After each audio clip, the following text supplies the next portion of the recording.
माध्यमिक मठामध्ये सप्ताह बसला आणि याबरोबर आपल्याकडे भारतीमध्ये आपल्याकडे स्वागत आहे. सप्ते बसलेत, काय सांगतो?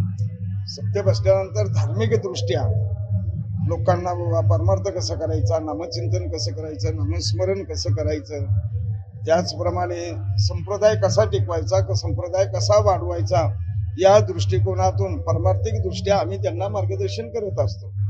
किती वर्ष या ठिकाणी तुम्ही येत आहे? मी 30 ते 35 वर्ष झालं मी या ठिकाणी येतो. स्वानंद सुखनिवासी सद्गुरू शिगवण बाबा असताना आपण या ठिकाणी पाहिलं तर अध्यात्मिकडे आता जी ओढ आहे ती कमी दिसून येते, कारण सोशल मीडिया आहे, मोबाईलचा ट्रेंड आलेला आहे आणि जी तरुण मुलं जी आहेत ती मोबाईलकडे वळतात. काय सांगता? नाही, तुमचा गैरसमज आहे. परमार्थ उडत वाढत चालला. आषाढी पायवारीला बघा तुम्ही, पंढरपूरला बघा, आळंदीला बघा, वर्षानुवर्ष लोक वाढत राहिले. पूर्वी कसं 10 मिनिटामध्ये 15 मिनिटामध्ये पांडुरंगाचं दर्शन व्हायचं, ज्ञानेश्वर महाराजांचं दर्शन व्हायचं, तुकाराम महाराजांचं दर्शन व्हायचं, नाथ महाराजांचं दर्शन व्हायचं. पण आता परिस्थिती अशी आहे की एक रात्र एक दिवस लागतो. फक्त कसं आवड सगळ्यांना आहे. आपल्या वयोवृद्ध माणसापेक्षाही तरुणांना आवड मोठी आहे, फक्त वेळ नाही. वेळ सगळा जो आहे तो त्या मोबाईलमध्ये गर्क झालाय असं काय वाटतं. असेल ते उदाहरण कसं आता विज्ञान आहे, ज्ञानामुळे एखाद्या वेळेस कदाचित कसं घर बसल्या बसल्या पण बघायला मिळतं, ऐकायला मिळतं. त्यामुळे पण नाही, परमार्थ हा वाढत चाललेला आहे.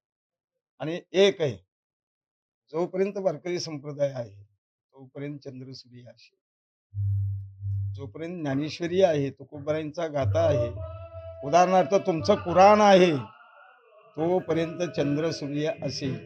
आणि ज्यावेळेस हे नसेल ना, त्यावेळेस चंद्रसूर्य सुद्धा नसेल.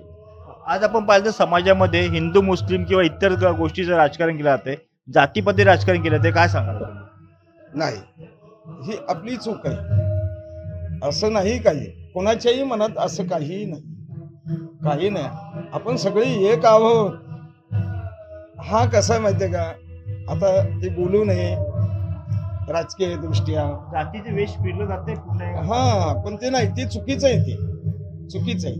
नाही, आपण सगळे एक आहोत. ज्यावेळेस ईश्वराने निर्माण केलं त्यावेळेस आपल्याला सगळ्यांना बरोबर त्यांनी निर्माण केलेलं आहे ना. हा, तुमचं आमची चूक आहे, ती तुमचा आमचा भेद आहे. आणि त्याच्यामध्ये कसं थोडंसं राजकारण असं आहे. आध्यात्मिकडे अजूनही तरुण पिढीने वळावं यासाठी नेमकं काय केलं पाहिजे? आहे, वळलेले आहेत अध्यात्माकडे, फक्त त्यांना वेळ नाही. फक्त एकच कसं मार्गदर्शन चांगलं असावं, त्यांना जवळ करण्याची ताकद असली पाहिजे, त्यांना समजून सांगण्याची ताकद असली पाहिजे. असं नाही, असं कसं विज्ञान आणि शिक्षण या दृष्टिकोनातून जरा थोडंसं फास्ट तरुण पिढी चाललेली, त्यामुळे त्यांना झटपट पाहिजे, लवकर पाहिजे. नाही, तरुण सप्ताहाच्या माध्यमातून काय नेमकं साध्य केलं जातं? सप्ताहाच्या माध्यमातून काय नेमकं साध्य केलं जातं? साध्य, हा जो समाज वाढलेला आहे, परमार्थ वाढलेला आहे, नामचिंतन वाढलेलं आहे, नामस्मरण वाढलेलं आहे, हे साध्य झालं ना. लोकांना कळलं पैसे हे साधन आहे, पण ईश्वराच्या चिंतनाशिवाय सुखाची प्राप्ती नाही, समाधानाची प्राप्ती नाही, आनंदाची प्राप्ती नाही. आज आम्ही वेगवेगळे कीर्तनं पाहतो, त्या कीर्तनातून सगळं सांगितलं जातं, पण एक ठराविक कीर्तनकार आहे ते खूप फेमस झाले. काय सांगतो? आता चालायचं कसं, फेमस झाले म्हणजे कसं, तुमच्या टीव्हीच्या इंदुरकर महाराज वगैरे असतील. माध्यमातून. हो हो, मान्य, चांगलं आहे, प्रबोधन करतायत चांगलं. त्याच्यातलं काही लोक चांगलं घेतात, वाईट टाकून देतात, किंवा वाईट घेतात, चांगलं टाकून देतात. असे प्रकारची माणसं. त्याच्यावरती व्हॉट्सअपवरती रील पण येतात ना इंदुरकर महाराजावरती, की ते इंदुरकर महाराज सांगतात त्यावरती व्हॉट्सअपवरती रील पण बनवले जातात ना. हो हो हो. इंस्टाग्राम असो, फेसबुक असो, हे बघा, त्यांचा सांगण्याचा दृष्टिकोन चांगला आहे. तुम्ही काय घ्यायचंय ते तुम्ही ठरवायचं, चांगलं घ्यायचं का वाईट घ्यायचंय ते. आता आधुनिक पद्धतीच्या दृष्टिकोनात आता तरुण पिढी या दृष्टिकोनातून ते सुंदर असं मार्गदर्शन करतात. पण ते आम्ही तेवढ्या पुरतं घेतो आणि वाईट घेतो आणि चांगलं टाकून देतो. पण त्यांचा सांगण्याचा जो रोख असतो तो काही वेगळा असतो, की जेणेकरून ही तरुण पिढी ही या मार्गामध्ये अध्यात्माकडे वळावी, परमार्थाकडे वळावी, हा दृष्टिकोन. 37 वर्ष तुम्ही या ठिकाणी येत आहे, काय अनुभव आलेत? वाईट अनुभव, चांगले अनुभव? चांगले चांगले, अजून काय अनुभव यायला पाहिजे, याच्यापेक्षा अनुभव काय.